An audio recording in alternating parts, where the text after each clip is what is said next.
San Mateo capítulo 28, versículo 16. Nosotros vamos a arrancar hoy la tercera clase del taller de evangelismo bíblico y vamos, como siempre, a arrancar lo que dice la Biblia. ¿Y qué es lo que la Biblia dice en cuanto al predicar y anunciar el evangelio? San Mateo capítulo 28, versículo 16. Pero los 11 discípulos se fueron a Galilea, al monte donde Jesús les había ordenado. Y cuando le vieron, le adoraron. Pero algunos dudaban. Y Jesús se acercó y les habló diciendo: toda potestad me es dada en el cielo y en la tierra.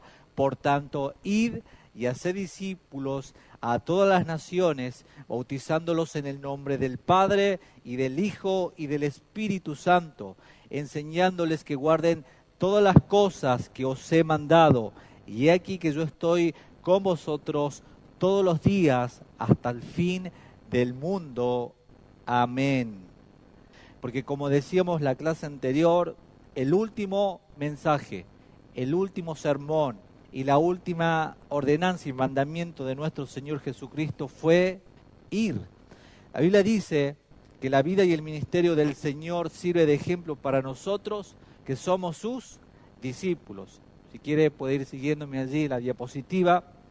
Él vino en primer lugar para buscar lo que se había perdido. Vino para buscar ¿a quiénes? A los pecadores. Porque el Hijo del Hombre vino a buscar y a salvar lo que se había perdido. Palabra fiel y digna de ser recibida por todos. Que Cristo Jesús vino al mundo para salvar a los pecadores, de lo cual yo soy el primero, dijo el apóstol Pablo en 1 de Timoteo, capítulo 1, versículo 15. Entonces, la primera cosa que Cristo hizo en su misión para salvar a los hombres perdidos en sus pecados fue ir a ellos, a los pecadores. Nosotros, mis queridos hermanos, debemos hacer exactamente lo mismo, lo que hemos visto la semana pasada, que predicar el evangelio nos hace más semejantes ¿a quién? A Jesús, en su carácter, en su conducta, en su amor hacia los perdidos. Ahora, si no vamos a donde los pecadores están, ¿cómo vamos a predicarles el evangelio para su salvación? ¿Quiénes irán? ¿Quiénes irán, mis queridos hermanos? Si no es nosotros. Amén, amén. Es la iglesia. Ese claro ejemplo y el pasaje que nosotros encontramos en Romanos capítulo 10, versículos 14 y 15. Ahora, ¿por qué nosotros debemos ir? Es la pregunta. ¿Por qué nosotros debemos ir? Porque es un mandamiento bíblico. Debemos ir a predicar el evangelio porque es un mandamiento bíblico. No es algo innovador, como hemos dicho, no es una idea nueva, no es algo para rellenar las actividades de la iglesia, sino que es un mandamiento bíblico, instituido por nuestro Señor Jesucristo de ir. ¿Cuál es la condición del hombre sin nuestro Señor Jesucristo? ¿Qué dice la Biblia? ¿Alguien puede responder esta pregunta? ¿Cuál es la condición del hombre sin Cristo? Muertos espiritualmente. Ellos son como unos zombies. No sé si cuántos de ustedes vieron alguna película de zombies. Son muertos, pero que caminan, ¿verdad? Todo aquel que está sin Cristo es un muerto espiritualmente. Por lo tanto, no solo están muertos, sino que son esclavos ¿de qué? Del pecado. Son esclavos del pecado. Y eso lo constituye ¿qué cosa? ¿Enemigo de quién? De Dios. Enemigo de Dios. Por lo tanto, ¿qué hace el pecado? Una división, una separación, ¿sí? Del hombre a Dios, la separación la hace el pecado. ¿Y esto qué produce el pecado? La ira de Dios. Esto es lo que produce la ira de Dios. La ira de Dios, ¿dónde se manifiesta? En el infierno. La Biblia dice que todos aquellos que están sin Cristo, que rechazan al Hijo de Dios, que rechazan la verdad de Dios, irán ¿a dónde? Al infierno, al lago de fuego que arde por toda la eternidad, por toda la eternidad. Los seres humanos están en un grave peligro. Nosotros después de descubrir esto, en la condición que están, ver que están separados de Dios, ver que ellos están bajo la ira de Dios, están en un grave peligro. Si nosotros vemos gente caminando por la vereda en estos momentos, personas sin Cristo, ellos están en un serio peligro. Y ustedes quizás los ven que muchos van a estudiar, a trabajar, a abrir sus negocios, a hacer actividades sanas y producentes en esta vida. Pero déjenme decirle que esas personas sin Cristo están en grave peligro. Están en grave peligro. ¿Por qué? Porque las personas sin Cristo caminan en una cornisa. Caminan en una cornisa y que en cualquier momento ellos pueden caer. ¿Qué los hace caer? El peso del pecado. Eso es lo que pesa en la vida del hombre, el pecado. El hombre está separado de Dios a causa de su pecado y si muere en esa condición estará separado de Dios por toda la eternidad. Por lo tanto, hermanos amados, nosotros debemos de predicar el Evangelio. No hay otra alternativa, el creyente no tiene opciones. El creyente debe anunciar el Evangelio. Y siguen quizás muchos haciéndose preguntas. ¿Por qué? ¿Para qué? ¿Y cómo debo predicar el Evangelio? Y sé que esta es una parte que todos ustedes querían llegar al día donde todos nosotros prediquemos y hablemos de los métodos de evangelismo. Y nosotros esos métodos no los vamos a sacar de ninguna enciclopedia, sino que los vamos a sacar de la misma palabra. Lo vamos a extraer de la misma Biblia. Y es importante que nosotros entendamos que la única manera que podamos confrontar el pecado del hombre es usando la misma ley de Dios, que es la palabra. Porque en el Salmo 19, versículo 7, dice la Escritura, la ley de Jehová es como perfecta, que convierte el alma. El testimonio de Jehová es fiel, que hace sabio al sencillo. Hermanos, el uso legítimo de la ley es bueno para el evangelismo. Pero sabemos que la ley es buena, dice la palabra, si uno la usa legítimamente, conociendo esto, que la ley no fue dada para el justo, sino para los transgresores y también desobedientes, para los impíos y pecadores, para los irreverentes y profanos, para los parricidas, matricidas, para los homicidas, para los fornicarios, para los sodomitas, para los secuestradores, para los mentirosos y perjuros, y para cuanto se oponga a la sana doctrina, según el glorioso evangelio del Dios bendito, que a mí me ha sido encomendado, dice el apóstol Pablo, en 1 de Timoteo capítulo 1, versículo 8 al 11. Ahora, las funciones de la ley. ¿Qué hace la ley? ¿Cómo funciona? ¿Y cuán eficaz es la ley? Bueno, la ley le da a uno el conocimiento del pecado. ¿Cómo nosotros sabemos que robar está mal? Es por la ley. ¿Cómo nosotros sabemos que mentir está mal? Por la ley. En segundo lugar, la ley cierra la boca del pecador y lo mete bajo el juicio justo de Dios. En tercer lugar, la ley hace que el pecado abunde. En cuarto lugar, la ley es como un ayo para llevar al pecador a la cruz de Jesucristo. Esto lo afirma Gálatas capítulo 3, versículo 24. Hermanos amados, cuando Moisés bajó del monte Sinaí, trajo las 2 tablas de la ley. Trajo las 2 tablas de los 10 mandamientos. Y nosotros encontramos 10 mandamientos escritos en la palabra, dado a su pueblo. ¿Y cuál es el primero? No tendrás dioses ajenos delante de mí, no te harás imagen ni ninguna semejanza, no tomarás el nombre de Dios en vano, acuérdate del día de reposo para santificarlo, honra a tu padre y a tu madre, no matarás, no cometerás adulterio, no hurtarás, no hablarás falso testimonio contra tu prójimo, no codiciarás. Ahora, mis queridos hermanos, hemos visto una breve introducción de lo que vamos a ver en este día y vamos a ver algunos videos también. ¿Cómo nosotros vamos a testificar? ¿Cómo nosotros vamos a testificar? ¿Cuántos de ustedes ya han testificado en algún momento? A ver, levante su mano. ¿Cómo fue su predicación y su testimonio? No el de ustedes, sino el de Cristo. ¿A cuántos de ustedes le pasó, o no sé si a cuánto les cuesta arrancar una conversación compartiendo el Evangelio a otra persona? Porque siempre hemos dicho que el Evangelio no debemos imponerlo, sino que aprovechar la oportunidad para exponerlo al Evangelio. Y nosotros como hijos de Dios tenemos que ser muy sabios, porque la Biblia misma reconoce que los hijos de las tinieblas son más sagaces que los hijos de ¿quién? De la luz. Son más sagaces, son más pícaros que nosotros. Pero nosotros no estamos para usar la sagacidad del mundo, sino la sabiduría que viene de parte de Dios. Salomón, ¿qué pidió? Sabiduría. Por lo tanto, si nosotros estamos faltos de sabiduría, ¿qué dice Santiago?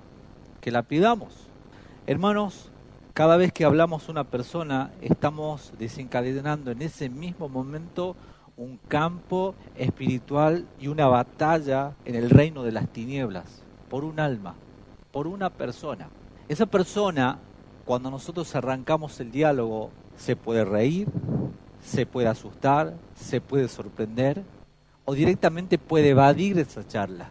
Y esto se puede dar en todos los ángulos y en todos los momentos o circunstancias que nosotros nos desenvolvamos. Quizás no todos los que están aquí en algún momento salgan masivamente, pero de una manera u otra, estas clases a ustedes les va a quedar y les va a servir para cómo predicar el Evangelio de una manera bíblica. Nosotros debemos siempre aprovechar las oportunidades.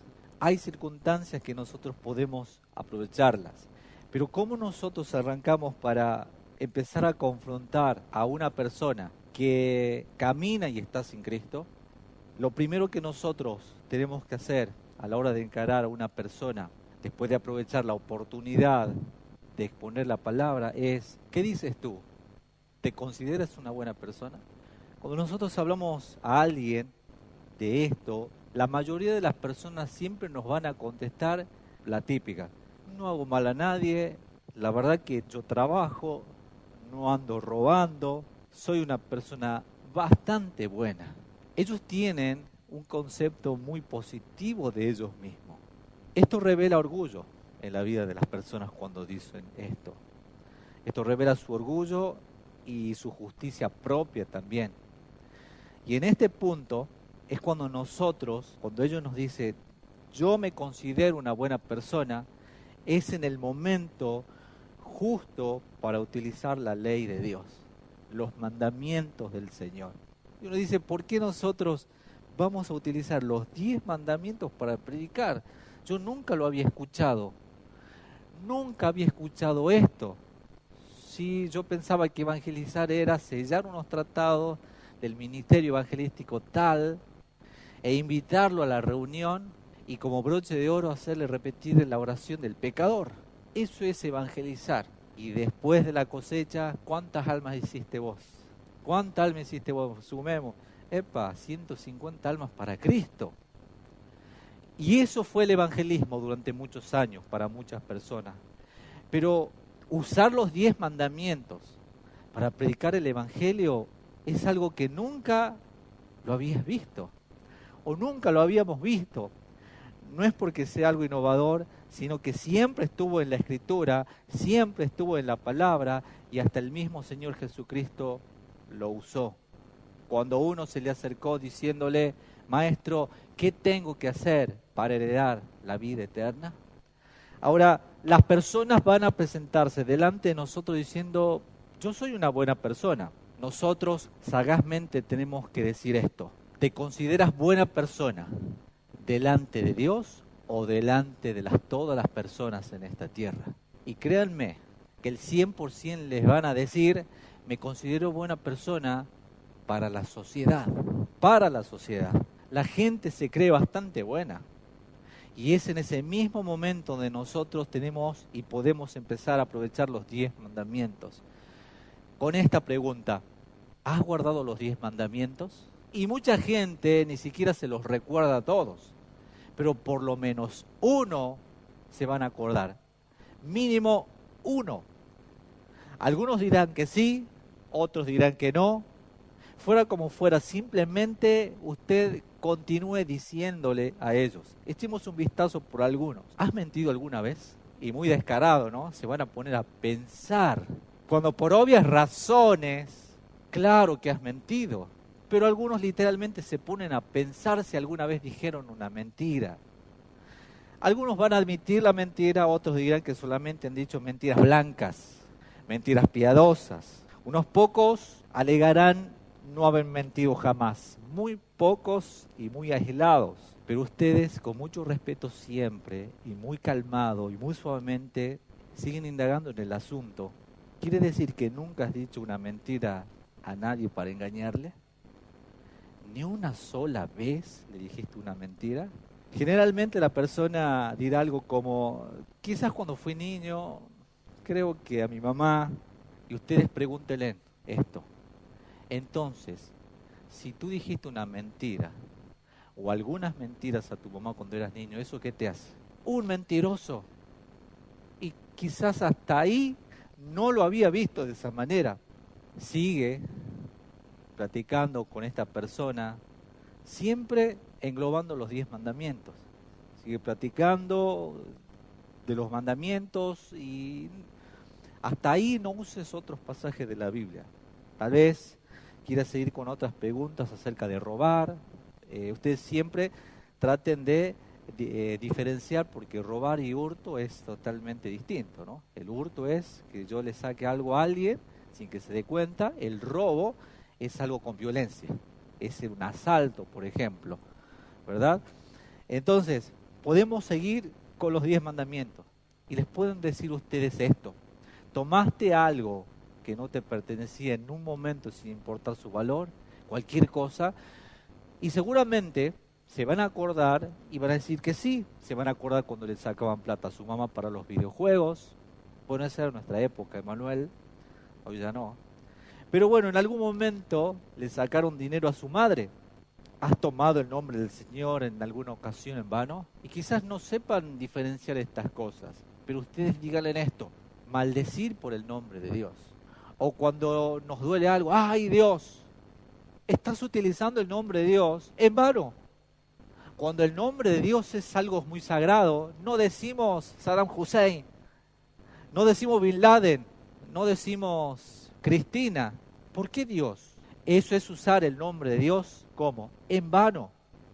Muchos de ellos quizás reconozcan, otros no. En algunas cosas te van a decir, bueno, en esto sí, pero en este yo creo que lo cumplí.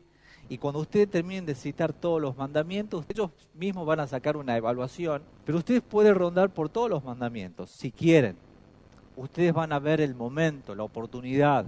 A veces tampoco es necesario tocarlo a todos, pero sí algunos puntuales. Por ejemplo, uno de los que pega muy fuerte en la vida de una persona es: ¿alguna vez cometiste adulterio? ¿Miraste con codicia a un hombre, en el caso de las mujeres, y a una mujer, en el caso de los hombres? Bueno, yo quiero que ustedes siempre recalquen esto a las personas, porque la ley juzga y acusa las acciones de los hombres, pero Jesús iba un poco más profundo. Él condenaba la intención del corazón. Jesús dijo: si alguno miró a una mujer para codiciarla, ya se hizo adúltero con ella. ¿En qué? En su corazón. Mirar a un hombre con lujuria, mirar a una mujer con lujuria, también es adulterio. También es adulterio. Y eso es lo que el mismo Señor Jesucristo nos enseñó. ¿Qué cosa le van a preguntar? ¿Alguna vez has mirado a una mujer con codicia? Si en caso le toca a algún varón, y si en caso le toca a alguna mujer, ¿has mirado a algún chico, a algún hombre con deseos? Y créanme que en eso no hay escapatoria. La mayoría de las personas terminan reconociendo, mirando desde ese punto.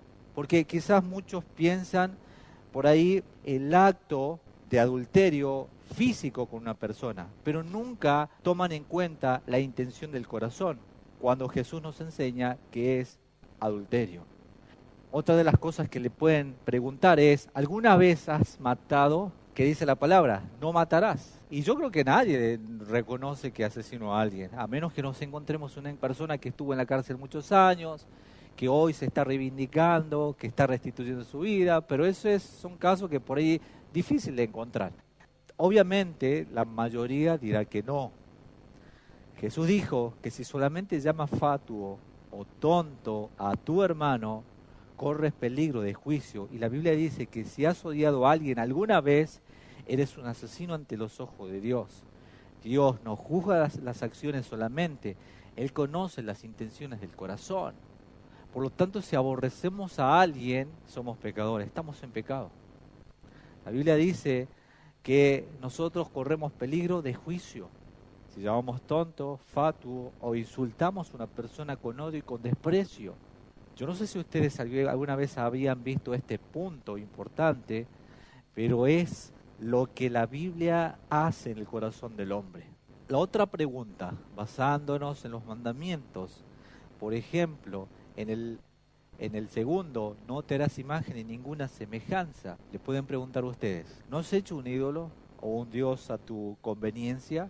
Bueno, mis queridos hermanos, generalmente las personas dirán que no. Generalmente le dirán que no.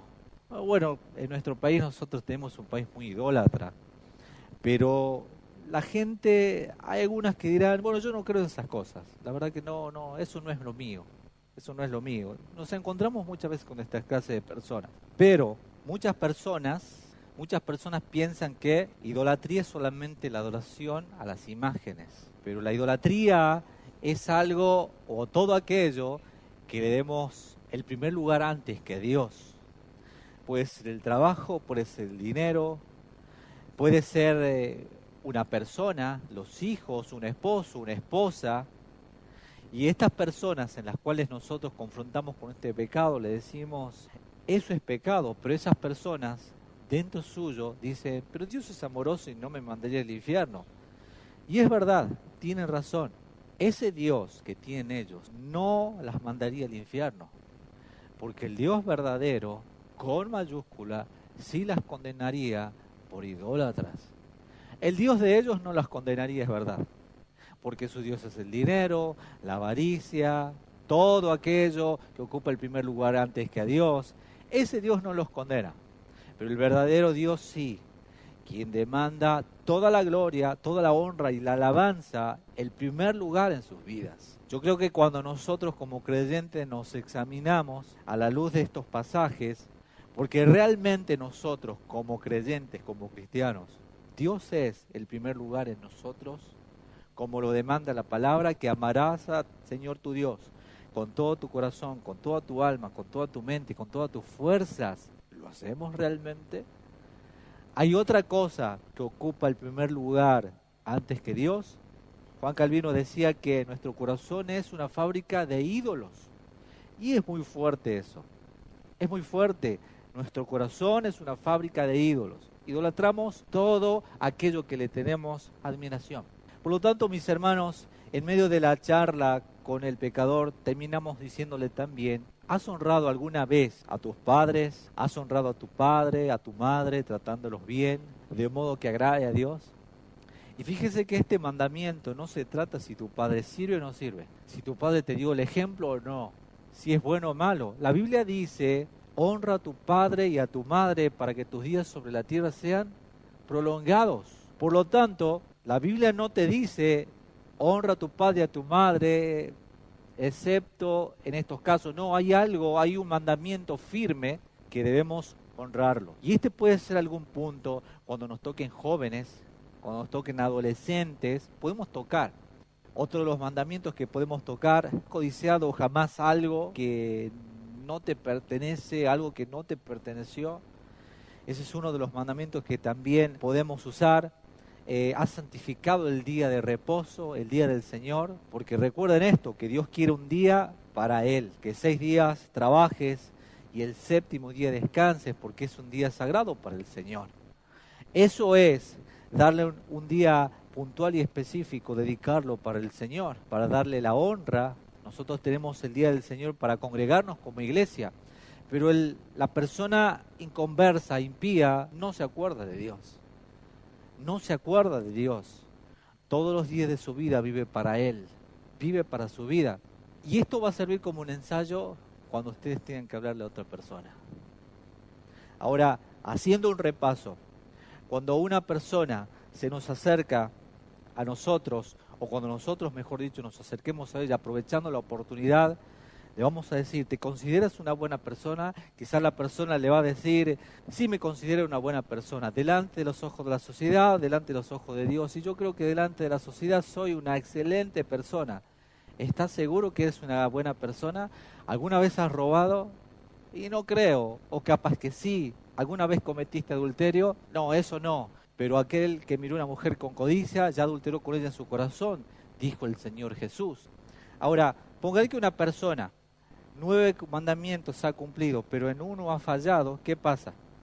Santiago dice que aquel que ha faltado en uno se hace culpable de todos. Por lo tanto, nunca vamos a tener un 10. Ahora, después de presentarles los 10 mandamientos y después de confrontar a una persona con la palabra del Señor, y nos hemos dado cuenta que eres una persona mentirosa, eres una persona adúltera, eres una persona que ha transgredido la ley de Dios, no tienes a Dios en primer lugar en tu vida. Entonces, en el día del juicio final, si Dios te tuviera que juzgar, ¿Él te declararía inocente o culpable? Eso es una buena pregunta. Y yo creo que inocente. Algunos le pueden contestar. Inocente, pero si hemos dicho y has reconocido que has mentido, que has robado, que has cometido adulterio, entonces eres culpable. En el día del juicio final serás culpable. Dios es quien pone las reglas para cuál nosotros debemos cumplir y si las desobedecemos, somos culpables. Por lo tanto, si la persona aún no ha empezado a mostrar señales de convicción, probable a través de esta pregunta comience a sentir convicción. Porque la mayoría de las personas presienten esa convicción cuando le hacemos este tipo de preguntas. Mis queridos hermanos, ¿por qué nosotros tenemos que arrancar por los mandamientos? ¿Por qué nosotros tenemos que usar la ley? Porque primero está la ley, luego la gracia. Porque si nosotros no confrontamos su pecado, porque ¿saben qué es? Los mandamientos es un espejo. Es un espejo que me muestra la condición que Dios me ve. Si yo me miro en un espejo, me voy a arreglar el pelo, me voy a ver si ya tengo crecida la barba o si tengo sucia la cara. El espejo me va a mostrar la condición que yo estoy. Bueno, la Biblia es un espejo. La Biblia es un espejo en el cual me muestra en la condición que yo estoy delante de Dios. ¿Y qué me muestra ese espejo? Bueno, yo consideraba que estaba bien, que estaba en buen estado, pero mirándome a través de este espejo, que es la palabra de Dios, la palabra me dice que estoy en muy mal estado. Una de las cosas que yo siempre le decía a las personas es, ¿sabe qué es esto? Es el espejo de Dios, es la palabra. Y te voy a dar un ejemplo. Tú saliste temprano de tu casa, ¿verdad? Y me dicen, sí, salí temprano de mi casa. ¿Y qué hiciste antes de venir? Me arreglé, me puse en buen estado para salir a la calle. Muy bien, estuviste toda la tarde lejos de tu casa. Y cuando vuelves, te recibe tu mamá y te mira fijamente y te dice, hijo, ¿qué tienes en la cara? ¿Cómo que tengo en la cara? Tienes llena de barro la cara. No, mentira, ma. Y para sacarme de esa duda, ¿qué voy a hacer yo? Primero mostrarme en el espejo. Y cuando me miro en ese espejo, veo que mi mamá tenía razón. ¿Cuál es la primera sensación de verme sucia la cara, en muy mal estado? La primera es, ¿qué cosa? Vergüenza. Toda la tarde anduve pensando que yo estaba en buen estado, en buenas condiciones, arreglado, cuando el espejo me mostró otra cosa, la verdadera realidad. Eso es lo que hace la palabra. Es un espejo que me muestra la realidad de mi pecado y la condición que yo estoy delante de los ojos de Dios. Yo pensaba que estaba bien, yo pensaba que era una buena persona, yo pensaba que era una persona justa, pero el espejo que es la palabra de Dios me ha mostrado todo lo contrario, todo lo contrario. Y ahora vemos algo. ¿Cuál sería y cuál debe ser la reacción de una persona que pensó que tenía la cara limpia, pero tenía la cara sucia porque el espejo me la reveló después de yo verme? Bueno, no importa, me voy a dormir así. ¿Usted se iría a dormir así? ¿Qué haría usted? Ahora sí, ¿qué harían? automáticamente, agua, necesito la limpieza, necesito limpiarme. La vergüenza, primero la vergüenza y luego la limpieza. Y esa limpieza fue rápido. Oh, tenía razón, automáticamente me empiezo a lavar. No se quedó en ese estado, sino que demandó limpieza, agua. Eso es lo que nosotros tenemos que mostrarles a las personas cuando le hablemos. El espejo me muestra a mí la condición que yo estoy, la palabra me muestra la condición que yo estoy. Es exactamente lo que ellos tienen que hacer, es buscar la limpieza por medio de la sangre de Cristo. La sangre de Cristo es la que limpia de todo pecado. Porque después nosotros de haberle mostrado a ellos la condición que ellos están, ellos necesitan lo más urgente posible el perdón de sus pecados y que la sangre de Cristo los limpie, los purifique. Ellos necesitan al Salvador. Hay un video que anoche lo compartí en mi estado de WhatsApp. Eso lo conocí de hace muchos años, hace como 14 años atrás. Me lo habían pasado en un DVD y que hace poco lo encontré en YouTube. Es una ilustración evangelística, que son varios videos y entre una de ellas era acerca del infierno. Comienza el video diciendo, miren los millones y millones de personas que están en este lugar. Gráficamente aparecen muchas personas religiosas, homosexuales y todo tipo de categorías de pecado ilustradas en millones de personas que están siendo arrojadas al infierno. Ahora, mis queridos hermanos, esas personas que caminan por la calle van sin Cristo camino al infierno. Camino al infierno. Nosotros estábamos en la misma condición, nosotros estábamos en esa condición de perdidos, de pecadores, y éramos por naturaleza lo mismo que los demás, dice la Biblia. Así nosotros también estábamos. Por lo tanto, cuando le hablemos, y el del espejo es un muy buen ejemplo que ustedes le hablen a las personas, se los recomiendo porque va a ser muy eficaz para que ellos puedan entender gráficamente, ilustradamente, por ahí con comparaciones más sencillas. Porque mis queridos hermanos, en algunos momentos ustedes pueden usar sus propias palabras para que ellos puedan entender y sea algo más no religioso, no usando términos, traten de evitar términos teológicos, no usen la palabra soteriología, bibliología, no usen términos complicados que la gente no entiende. La gente, lo que sí va a entender, tenés que arrepentirte y dejar el pecado. Esas palabras las tienen muy familiarizadas ellos. Necesitas arrepentirte y entregar tu vida a Jesucristo hoy. No le hablen de siglo venidero, ni de siglo presente, háblenle, necesitas a Jesucristo ya, porque hoy es el día de salvación, dice la palabra. Traten de usar términos bastante sencillos para hablarle. No se compliquen ustedes ni compliquen a la gente. Traten de que ese momento de predicación sea rápido. No nos tengan mucho tiempo, a menos que ustedes puedan captar que están muy interesados. Si es necesario, sigan. Pero cuando ustedes vean que ya se está haciendo largo, traten de acortar e ir al punto y al grano. Ustedes van a saber captar cada situación. Yo les dije en la primera clase, no hagan apologética porque eso le va a llevar mucho tiempo y se van a distraer ahí, cuando menos piense va a pasar una hora y le han hablado a una sola persona y toda esa conversación fue solamente discusión. No hagan eso porque eso no es el punto ni tampoco es el tema a charlar. Estamos para hablar de ellos y de su pecado. Vamos a mostrarle con el espejo de Dios que ellos son pecadores. Cuando hayan personas que no quieren hablar más otra cosa que de debatir, Dios te bendiga. Estaré orando por tu vida. No sigan. Sacudan sus zapatos, sus sandalias y salgan de ahí. Porque es una persona que no está preparada para ser salva. ¿Saben por qué?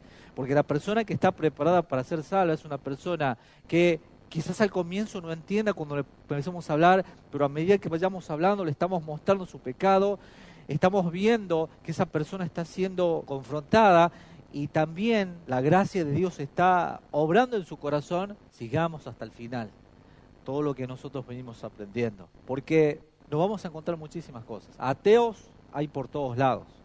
Gente que tiene sus propias ideas, vamos a encontrar. Hay gente que dice, que se van a encontrar con personas que dicen, bueno, la verdad que cuando hablan acerca de Dios, para mí Dios está en todos lados, todas las religiones nos conducen a Dios. Todos estos tipos de pensamientos erróneos van a encontrar siempre, siempre, siempre. Pero yo les pido que le tengan paciencia a la gente, porque la gente habla lo que no entiende, porque hay ignorancia en sus vidas. ¿Cuántos de nosotros habremos hablado así en algún momento? Eso y cosas peores hablábamos. Que si nosotros nos tuviésemos que escuchar grabaciones de lo que hablábamos antes, Dios mío. Lo que yo les recomiendo hacer para que no sea desordenado, ustedes pueden hacer un mini machete. Y ese machete no siempre lo van a utilizar, sino que después ustedes se lo van a aprender.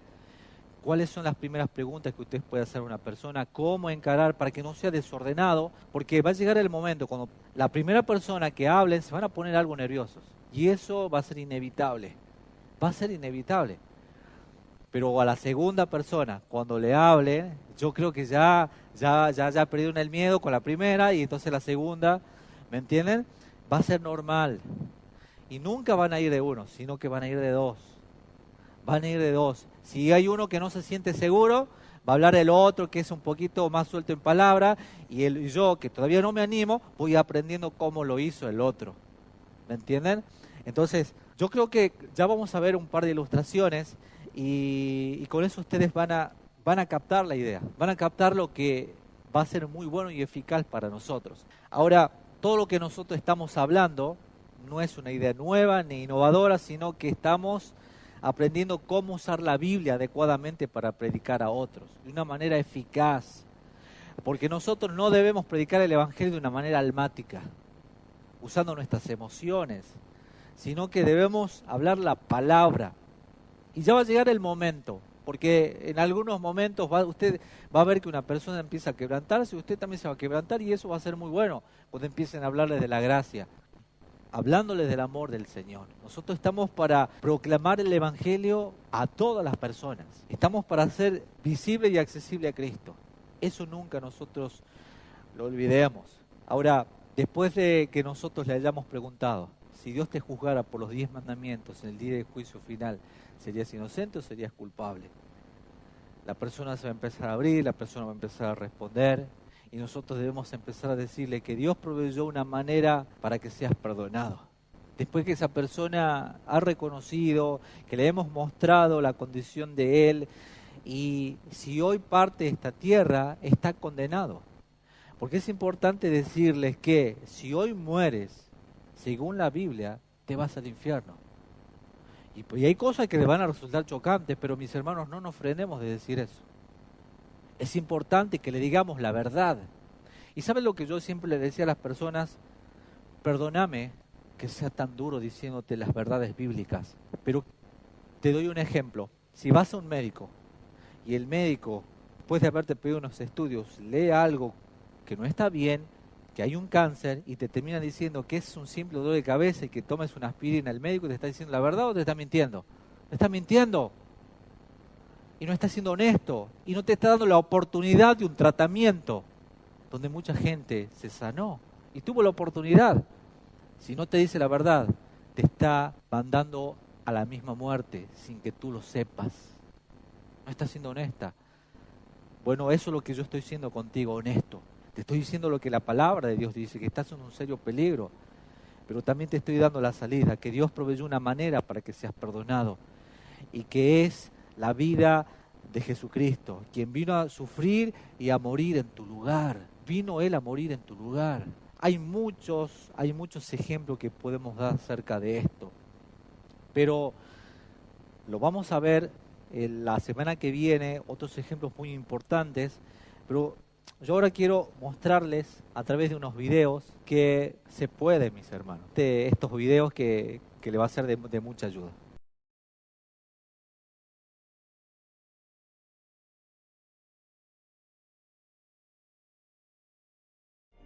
¿Qué pasa después de que alguien muere? ¿Crees que hay cielo?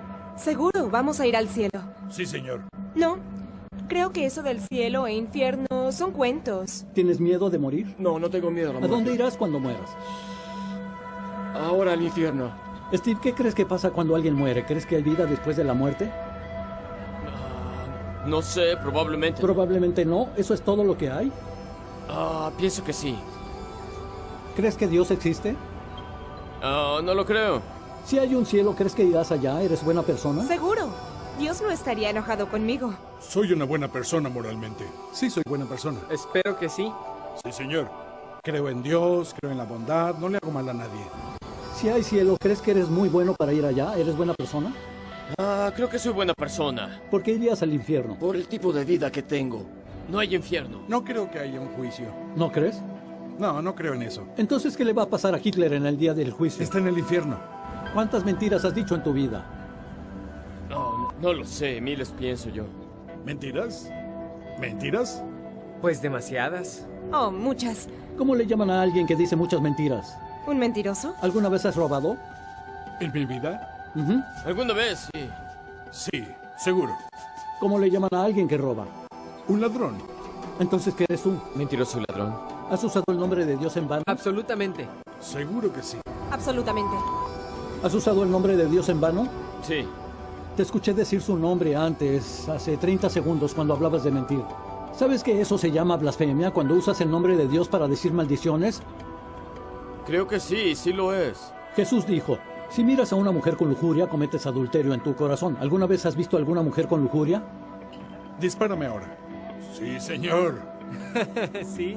Me gusta fornicar, es divertido. Sí, te puede gustar violar y robar bancos. Es divertido, pero no es correcto. ¿Alguna vez has visto a un muchacho con lujuria? No, soy gay. Yo cometo adulterio como cada 2 minutos, amigo. ¿Alguna vez has visto con lujuria? Sí. Sí, Entonces, Alicia, admites que eres una mentirosa, blasfema, adúltera de corazón. Y vas a encarar a Dios el día del juicio final y vimos 4 de los 10 ¡Oh, por mandamientos. Dios! ¿Tuviste sexo antes del Sí. matrimonio? Escucha esto, David. Es por eso que no quieres creer en Dios. Tú admites ser un mentiroso, ladrón, blasfemo, fornicador. Ajá. Y tienes que encarar a Dios el día del juicio final y aborreces el solo pensar que tienes que ser moralmente responsable. Así que niegas su existencia. Sí. ¿Tiene sentido? Tiene sentido total.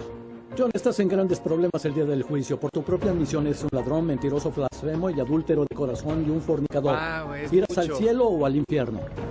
Como suena al infierno. ¿Te preocupa? Absolutamente. No, no, no, no. Estás equivocado. Culpable. ¿Irás al cielo o al infierno? Infierno. ¿Te preocupa? Sí. Entonces te preocupa que si mueres hoy y Dios te hace justicia, irás al infierno. No, realmente no. No trates de cambiarme. Soy como soy y me importa un nada. Serías culpable de romper los mandamientos. ¿Te preocupa que si mueres hoy, te vas a ir al infierno? Sí. Entonces estás comenzando a pensar sobre tu vida y lo valiosa Sí. que es. ¿Te preocupa que si mueres hoy y Dios te hace justicia, vas a terminar en el infierno? creo que Dios es un Dios amoroso y creo que Él vería mi corazón. Sabes, así es, y Él ve a una mentirosa, blasfema y a una adúltera de corazón. Pero si te arrepientes, hay algo que puedes hacer. Por la bondad de Dios, se pueden perdonar tus pecados. ¿Sabes lo que hizo Dios por los pecadores? ¿Alguna idea? Él envió a su Hijo, Jesucristo, a la tierra para morir en la cruz por los pecadores. Así que si Dios te juzga por los 10 mandamientos el día del juicio final, ¿serías inocente o culpable? Culpable. ¿Cielo o infierno? Infierno. ¿Eso te preocupa? Sí, un poco. ¿Sabes que Dios te dio una conciencia para distinguir entre el bien y el mal? ¿Sabes que está mal mentir y robar y fornicar y blasfemar? Está escrito en tu corazón. Correcto. ¿Comprendes las implicaciones legales de lo que Él hizo? Dios es juez. Ante sus ojos tú eres culpable por violar su ley, los 10 mandamientos. Vas rumbo al infierno, a la prisión de Dios, sin libertad condicional, pero Jesús intervino y pagó tu multa en esa cruz. Significa que Dios puede legalmente eliminar tu caso, porque tu multa fue pagada por otro. No sé, ¿no crees que es curioso que Dios pusiera un hombre bueno como yo en el infierno? Pero un criminal diría eso a un juez, pero el juez haría lo que es correcto. Aunque sea un buen tipo, si ha violado y asesinado, se enfrentará a la ley. Y tú violaste la ley de Dios. Aunque seas un buen tipo, has admitido ser un ladrón, mentiroso, blasfemo, adúltero de corazón. Dios te dará justicia, pero no quiere que nadie muera. Te ha dado algo que dice, no quiero morir. Escúchalo, tienes una cruz en medio de los ojos. Piensa lo que hizo Jesús en la cruz. Piensa cuánto le importaron los pecadores para hacer lo que hizo. Y en el verso de la Biblia, porque tanto amó Dios al mundo que dio a su único Hijo, para que el que crea en mí no muera, sino que tenga vida eterna. y se levantó de entre los muertos. Y lo que tienes que hacer es arrepentirte de tus pecados y confiar en Jesús. Dios te dará vida eterna, perdonará tus pecados. ¿Tiene Sí, sentido? señor. Y lo que te salvará será la bondad de Dios, el Salvador, Jesús. Es como un paracaídas, pero solo creer en el paracaídas no te salvará. Pero si te lo pones, sí, en el momento que pongas a Dios nuestro Señor, el momento que pongas tu confianza en Él, Alicia, Dios perdonará tus pecados, terminará tu caso y te dará el regalo de la vida eterna. Dios perdonará nuestros pecados, incluyendo el aborto, y nos dará el regalo de la vida eterna. ¿Tiene sentido? Sí. ¿Tienes una Biblia en casa? Sí. ¿Vas a pensar en esto? Sí. De modo que si murieras hoy y Dios te diera justicia, terminarías en el infierno. Hay dos cosas que debes hacer para salvarte. Tienes que arrepentirte, no solo confesar tus pecados, pero alejarte de ellos y confiar en Jesucristo. ¿Cuándo crees poder hacerlo? Bueno, lo más pronto posible. ¿Qué tal los demás? ¿Tienes una Biblia en casa? Sí, tengo una Biblia en casa. Bien, por favor, ¿pensarás en esto?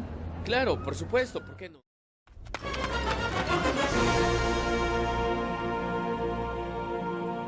¿Qué pasa con una persona al morir? Bueno, de hecho, en realidad la muerte no existe. Rick, ¿crees en el infierno? No. ¿Qué sería el infierno para ti? Un trabajo que odiaba. El cielo está aquí en la tierra. El infierno está aquí. Es todo lo que tú quieres que sea. ¿Crees en un lugar llamado el infierno? Sí. ¿Quién se va allá? Las personas malas.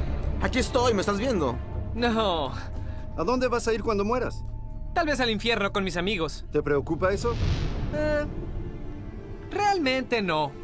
¿Te irás al infierno? Sí, no, señor. no se irá al infierno. ¿Por qué dices que te irás al infierno? Me gusta. Travis, ¿crees que exista el infierno? Sí, ¿Quién va ahí? yo. ¿Crees que existe el infierno? Claro. ¿Quién va ahí? Estamos ahí ahora. Entonces, ¿no crees que exista realmente? No, ¿Por qué no? La Biblia dice que sí. no tu idea del infierno, pero en mi idea esto es el infierno siempre a nuestro alrededor. Desde que tenía 13 años, mi vida se ha ido al y me encanta. Espero que Jesús haya hecho un buen trabajo. Si en realidad se sacrificó por mí, será lo mejor, porque la única intervención divina que veo en mí es yo mismo.